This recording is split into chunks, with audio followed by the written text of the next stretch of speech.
আসসালামু আলাইকুম ওয়া রাহমাতুল্লাহি ওয়া বারাকাতুহু। আজকে আমরা জুমা বাইনাস সালাতাইন সম্পর্কে আলোচনা শুনব। দুই নামাজ একসাথে আদায় করা সম্পর্কে।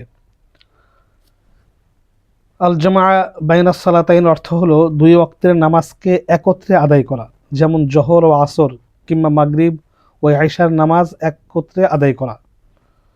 মহানবী সাল্লাল্লাহু আলাইহি সাল্লাম একত্রে আদায় করেছেন, তবে পদ্ধতিটা আমাদের জানা মধ্যে ভুল রয়েছে বা অনেকের অজানা রয়েছে। মহানবী সাল্লাল্লাহু আলাইহি সাল্লাম জুমা বাইনাস সালাতাইন দুইভাবে আদায় করতেন, বা এটা দুই প্রকার। এক নম্বর হলো আর জামাত তাকদির, অর্থাৎ দ্বিতীয় ওয়াক্তের নামাজকে সামনের দিকে এগিয়ে এনে প্রথম ওয়াক্তের শেষের দিকে প্রথম ওয়াক্ত, আর দ্বিতীয় ওয়াক্তের নামাজ একদম শুরু ওয়াক্তে এনে এইভাবে আল্লাহ রসুল দুই ওয়াক্ত নামাজ একসাথে আদায় করতেন। প্রত্যেক নামাজের ওয়াক্ত ঠিক আছে। মনে করেন জোহরের নামাজের শেষ সময় এখন 4টা পর্যন্ত, 4টার পর থেকে আসরের নামাজ শুরু। এটা পড়ার সহি পদ্ধতি হলো যে 4টার সময় জোহরের নামাজ আদায় করবে 4 রাকাত, আর 4টার পরে আসর শুরু হয়ে গেল, জোহরের নামাজের পরপরই আসরের নামাজ আদায় করবে। তাহলে প্রত্যেক নামাজের ওয়াক্ত ঠিক রইল এবং দুই নামাজ একসাথে আদায় হয়ে গেল। এই পদ্ধতিতে সাহাবায়ে কেরাম এই হজের মৌসুমে আরাফা এবং মুজদালিফা ছাড়া বিভিন্ন সফরে এইভাবে নামাজ আদায় করতেন। আরাফা এবং মুজদালিফা ছাড়া বিভিন্ন সফরে এইভাবে আল্লাহ রাসূল এবং সাহাবায়ে কেরাম দুই নামাজ একত্রে আদায় করতেন। আরাফা এবং মুজদালিফার মাসআলা ভিন্ন, সেটা ভিন্নভাবে রয়েছে। 2 নম্বর পদ্ধতি হলো জামাত তাখির। জামাত তাখির এটা হলো প্রথম ওয়াক্তের নামাজকে বিলম্বিত করে এই দ্বিতীয় ওয়াক্তের নামাজের সাথে একত্রে আদায় করা। যেমন মাগরিবের নামাজকে বিলম্বিত করে একদম মাগরিবের শেষ ওয়াক্তে, মনে করুন 45 মিনিট মাগরিবের নামাজের ওয়াক্ত থাকে, একদম শেষ ওয়াক্তে মাগরিবের পরপর এশা শুরু হয়, তারপরে এশার নামাজ পড়ে নেওয়া।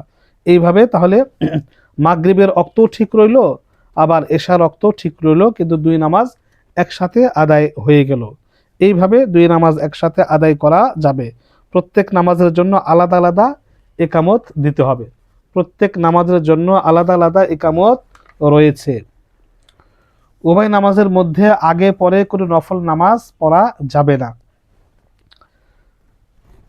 আলোচ্য হাদিস দ্বারা প্রতীয়মান হয় যে হজের মৌসুম আরাফা এবং মুজদালিফা ছাড়া জমা বাইনাস সালাতাইন এইভাবে আদায় করা যাবে।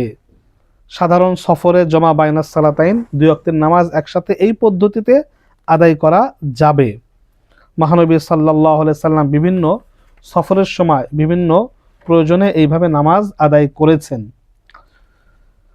আল জামাউত জাহিরি, বাহ্যিকভাবে জমা, আসলে জমা না।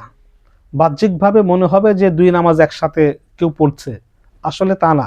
প্রত্যেক নামাজের ওয়াক্ত ঠিক আছে, জায়গায় আছে, কিন্তু শুধু নামাজটা মানে শেষে অথবা আগে এইভাবে দুই নামাজ একত্রিত করা হয়েছে। মুসাফির অবস্থায় জমা বাইনাস সালাতাইন এর কথা বলা আছে।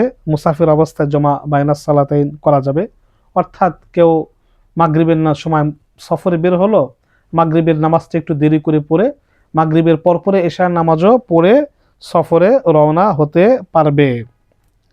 নামাজের নির্দিষ্ট ওয়াক্ত ঠিক রেখে দুই নামাজ একত্রে পড়ার যে পদ্ধতি বলা হলো, তা সফরে কিংবা যে কোনো প্রয়োজনে আমল করা জায়েজ আছে। এর দ্বারা নামাজের মূল ওয়াক্তের মধ্যে কোনো পরিবর্তন হয় না, বরং স্ব ওয়াক্তেই নামাজ আদায় করা হয়। বরং এইভাবে জমা বাইনাস সালা আদায় করা জায়েজ আছে। তবে যেটা আমাদের দেশে কিছু সুযোগ সন্ধানী বা সুযোগ সুবিধাভোগী মানুষ রয়েছে, যে তারা আসরের নামাজের সময় মাগরিব নামাজ পড়ে ফেলে, আসরের নামাজ একা একা পড়ছে, সাথে মাগরিব পড়ে ফেলে। এটা হবে না।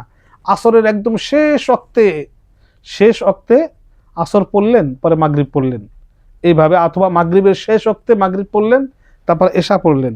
এইভাবে জমা বাইনাস সালা করা যাবে। কিন্তু জমা জাহিরি এইভাবে করতে হবে।